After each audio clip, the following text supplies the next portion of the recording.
পয়লা জুলাই থেকে গোটা দেশের আইন ব্যবস্থা কিন্তু পুরোপুরি চেঞ্জ হয়ে যাচ্ছে। আর অনেক উকিল, অনেক পুলিশ অফিসারের কাছে কিন্তু কোনো আইডিয়া নেই যে কিভাবে এই ব্যবস্থাটা পয়লা জুলাই থেকে শুরু হয়ে যাচ্ছে। ট্রেনিং অনেক জায়গাতেই চলছে, সেটা আমরা শুনেছি, কিন্তু ওভারঅল মাস ভাবে যেটা হয় সেটা কিন্তু হয়নি। কারণ 2023-এর ডিসেম্বরেই এই বিল আইন কিন্তু পুরোপুরি তৈরি হয়ে যায়।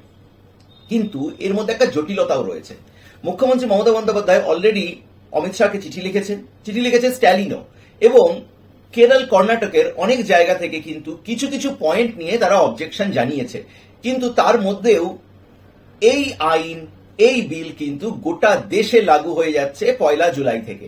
এবং বিরোধীরা অনেকেই বলছে যে ঠিক যে সময় ডিসেম্বরে বিলটি প্রস্তুত করা হয়েছিল ঠিক সেই সময় 97 জন বিরোধীদের কিন্তু বরখাস্ত করে দেওয়া হয়েছিল। সেই ফাঁকেই বিলটি কিন্তু পেশ হয়ে যায় এবং বিলটি পাশও হয়ে যায়। কারণ আমরা সেই সময় জানি একক সংখ্যাগরিষ্ঠতা ছিল বিজেপি। গোটা দেশ চাইছিল যে কবে এই বিলটা লাগু হয়, এবং গোটা দেখার জন্য যে কি কি আছে এই বিলে প্রচুর ড্রাফট কমিটি তৈরি হয়েছে। বলা যেতে পারে স্বাধীনতার পরে ভারতবর্ষে যে আইন ব্যবস্থা তৈরি হয়েছে তার মধ্যে অনেক জায়গায় মডিফিকেশন হয়েছিল, বাট এইভাবে পুরো বিল নতুন ভাবে, পুরো আইন নতুন ভাবে, সেটা এই বছরই কিন্তু প্রথম। এবং আর কিন্তু কেউ বলতে পারবে না আইপিসি, কারণ এই পুরো কনসেপ্টই চেঞ্জ হয়ে যাচ্ছে এবং এটাকে 3টে ভাগে ভাগ করে দেওয়া হয়েছে। একটিকে বলা হচ্ছে ভারতীয় ন্যায় সংহিতা, দ্বিতীয়টিকে বলা হচ্ছে ভারতীয় নাগরিক সংহিতা, আর আরেকটিকে বলা হচ্ছে ভারতীয় সাক্ষ্য অধিনিয়ম। এবার এর মধ্যে একটি জটিলতাও রয়েছে। এই 3টি বিলই কিন্তু, বা এই 3টি আইন যেটা জুডিশিয়ারি সিস্টেমে ইনপুট হচ্ছে পয়লা জুলাই থেকে, সেটা কিন্তু হিন্দিতে। এবং যেসব রাজ্য হিন্দিতে নয়, হিন্দি ভাষা বলে না, সেখানে সেটাকে ইংলিশে বলা হবে। তো এটা নিয়েও অনেক বিরোধীরা কিন্তু বলছে যে রাজ্যের ল্যাঙ্গুয়েজগুলোকেও ইনক্লুড করা দরকার ছিল, বা পুরো জিনিসটা যেমন আইপিসি বলা হতো এরকম একটা ইংলিশ বলে দেওয়া হতো, যেটা গোটা দেশেই মানা হতো। তাহলে কি ভারতবর্ষে সরকারিভাবে হিন্দিটাকে রাষ্ট্রভাষা করার দিকে কি এক কদম এগিয়ে যাচ্ছে সরকার পক্ষ? কোশ্চিনটা আপনাদের দিকেই ছুড়ে দিলাম। কি কি রয়েছে আমরা খুব সংক্ষেপে এই 3টির মেন কি পয়েন্টগুলো জানবো, কারণ গোটা দেশ কিন্তু উত্তাল হতে চলেছে এবং গোটা দেশে গত কয়েকদিন ধরে এটা নিয়ে কিন্তু আলোচনায় বসে যাবে সমস্ত উকিল, ব্যারিস্টার, পুলিশ অফিসার এবং গোটা ভারতবর্ষের মানুষেরা। আপনাদের চোখ থাকুক বাংলায় বিশ্ব চ্যানেলে এবং জেনে নিন কি ফ্যাক্টর রয়েছে এগুলোতে। দেখুন, এই ভারতীয় ন্যায় সংহিতা যেটা ইমপ্লিমেন্ট হতে চলেছে সেটাকে আরেকভাবে বলা হচ্ছে বিএনএস, এবং এই ভারতীয় ন্যায় সংহিতা হচ্ছে আইপিসিটা পরিবর্তন হয়ে যাচ্ছে ভারতীয় ন্যায় সংহিতা। এর মধ্যে যেটা মেন কি ফ্যাক্টর সেটা হচ্ছে সেকশন 106। মানে সেকশন 106 আগে কি ছিল আইপিসিতে, যে hit and run case mainly, সেখানে যে অনেক বড় বড় প্রবলেম হয়ে যেত, বড় গাড়ি মারলে পরে, বাস ট্রাক মারলে পরে অনেক ধরনের ইস্যু হতো, সেই জন্য ট্রাক ড্রাইভাররা এটার এগেনস্টে প্রোটেস্ট করে, এবং আপাতত এই বিলে এটাকে সংযোজন করা হয়নি। নেক্সট, প্রচুর নতুন জিনিস ইনক্লুড হয়েছে যেটা আইপিসিতে ছিল না, লাইক মব লিঞ্চিং আমরা জানি এটা একটা নিউ প্রভিশন ইনক্লুড করে দেওয়া হয়েছে, তার জন্য সাজা হতে পারে, সেটা ইনক্লুড করে দেওয়া হয়েছে। স্পেশালি একটা নতুন জিনিস ইনক্লুড করে দেওয়া হয়েছে, that is community service. Community service মানে কি, যে জজ যদি কাউকে পায় যে কোনো একটা থেফট করেছে, কোনো একটা চুরি করেছে এবং সেটা খুব কম মাত্রায়, তাহলে তাকে কমিউনিটি সার্ভিসের জন্য ইনক্লুড করা হচ্ছে। কমিউনিটি সার্ভিসটা কি, যেমন রিসেন্টলি বোম্বের বা মহারাষ্ট্রের একটি কেসে আমরা দেখেছি যে একজন ট্রাফিক রুল ভেঙেছিল বলে কোর্ট তাকে পানিশমেন্ট দিয়েছিল যে তুমি সারাদিন গিয়ে সেই ট্রাফিক গার্ডের সাথে, ট্রাফিক গার্ড যেভাবে কাজ করে সেইভাবে তুমি পুরো 24 ঘন্টা তার সাথে কাটাবে। That is the punishment. কেউ হতে পারে যে কোনোখানে তুমি খাওয়াবে, এইটার জরিমানা না নিয়ে করে দিল। তো এই কমিউনিটি সার্ভিসটা অ্যাজ এ পানিশমেন্ট হিসাবে ধরা হচ্ছে, এবং এটা 6টা সেকশনে ভাগ করে দেওয়া হয়েছে। সেকশন 202, 209, 226, 303, 355 এবং 356, এই কটা সেকশনে ভাগ করা হয়েছে। নেক্সট, আগে যখন ডাকাতি হতো বা কিডন্যাপ হতো বা এই ধরনের ক্রাইম হতো, তখন সেটাকে অর্গানাইজড ক্রাইমের মধ্যে ধরা হতো না, মানে যেখানে অনেক গ্রুপ অফ লোক একসাথে রয়েছে। সেটাকে এই ভারতীয় ন্যায় সংহিতার নতুন আইনের কিন্তু সেটাকে আলাদা একটা প্রভিশনে ইনক্লুড করে দেওয়া হয়েছে, সেকশন 111, 111তে।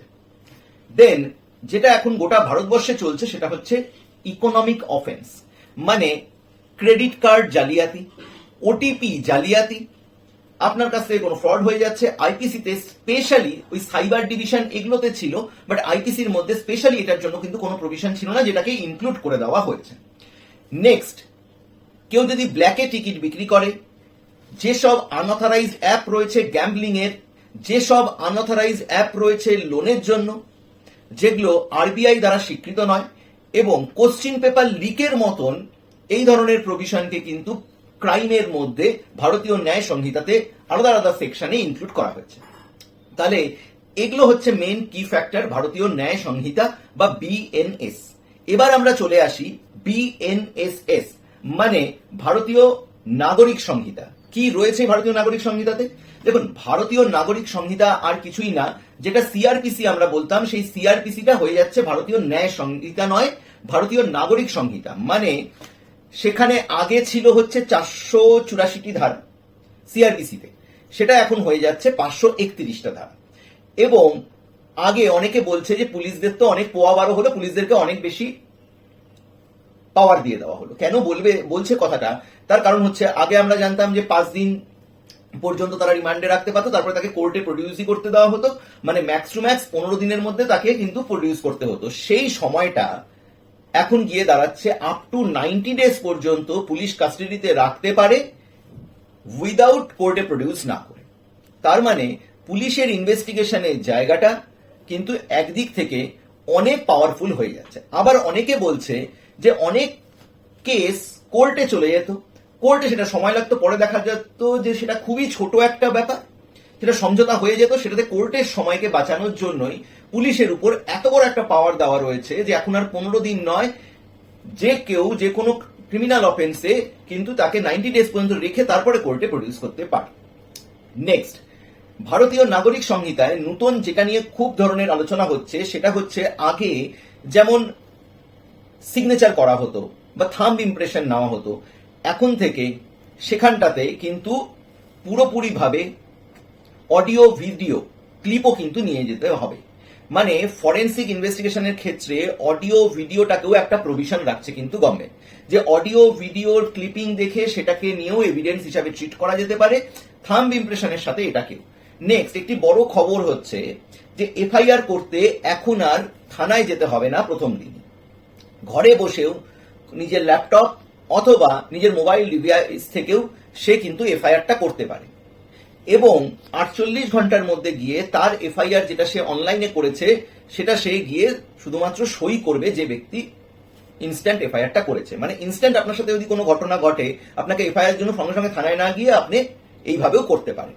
এবং এই যে জিরো এফআইআর নিয়ে আমরা প্রচুর আলোচনা শুনতাম, কিন্তু বরাবরই পুলিশের অনীহার জন্য এই জিনিসগুলো হয়ে উঠতো না। যেখানকারই কেস হবে আপনি জিরো এফআইআর কিন্তু করতে পারছেন, আপনি আপনার নিয়ারেস্ট থানায় গিয়ে সেই সম্বন্ধে কমপ্লেন করুন, এফআইআর করুন, এবং প্রতিটি থানাকে বলা হচ্ছে সেই কমপ্লেনটা তারা যাতে ফ্যাক্স হোক মেল হোক, এখন আর ফ্যাক্স হয় না, মেল মারফত সঙ্গে সঙ্গে যে থানার কেস তাকে দিয়ে দেওয়া হয়, কিন্তু সেই পার্সনটাকে সেই মুহূর্তে 10টা থানা কিন্তু ঘুরতে হচ্ছে না, কারণ জিরো এফআইআরটা কিন্তু এবার ভারতীয় নাগরিক সংহিতার মধ্যে আইনের মধ্যে নিয়ে আসা হচ্ছে। এবার ইলেকট্রনিক কমিউনিকেশন গুলোকেও কিন্তু অ্যাজ এ এভিডেন্স হিসাবে যে কেউ কিন্তু কোর্টে দিতে পারে, সেটার উপরও কিন্তু পুরোপুরি শিলমোহর পড়ে গেল। মানে সেটা মেল হতে পারে, সেটা হোয়াটসঅ্যাপ কমিউনিকেশন হতে পারে, সেটা ফেসবুক হতে পারে, বা যে কোনো ধরনের থ্রেটনিং কিছু হতে পারে, যদি সেটা ইলেকট্রনিক ডিভাইসেও আপনাকে দিয়ে রাখে। আগে যেমন বলতো কাগজ ছাড়া হবে না, এখন ইলেকট্রনিক ডিভাইসে হলে পরেও সেটাকে এভিডেন্স হিসাবে কিন্তু ট্রিট করা হয়।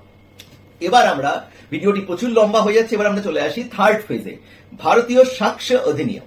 এই সাক্ষ্য অধিনিয়মটার মেন ছোট কথাই হচ্ছে যে এগুলোর মেন ব্যাপারটা রয়েছে যে এভিডেন্স, ইন্ডিয়ান এভিডেন্স গুলো, এভিডেন্স একটাই হচ্ছে সাক্ষ্য, মানে সাক্ষী হিসাবে, এবং সেখানটাতে যেটা মেন জায়গা সেটা হচ্ছে এখন থেকে ইলেকট্রনিক এভিডেন্সকেও প্রাইমারি এভিডেন্স হিসাবে এবং মোস্ট ইম্পর্টেন্ট এভিডেন্স হিসাবে কিন্তু রেকর্ড করা থাকবে, এবং সেটা কোর্ট মানবে।